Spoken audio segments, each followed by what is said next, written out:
Hai appena dedicato la partita di domani a Malta, la tua ultima, no? Gli anni passano, sono 64.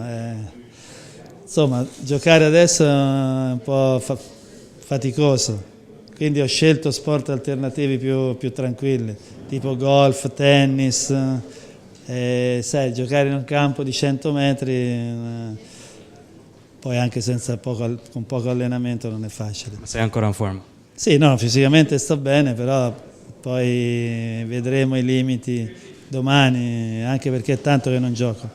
Però a parte questo, credo che questa sia un'occasione per festeggiare un Viola Club molto numeroso di Malta e giustamente non potevo mancare ed esibirmi in campo, anche se poi sarà un po' faticoso. Questa è la seconda volta che torno a Malta, come ho detto prima, per un evento importante, soprattutto anche per il 50° anniversario del Club Viola, e questo mi fa soprattutto piacere.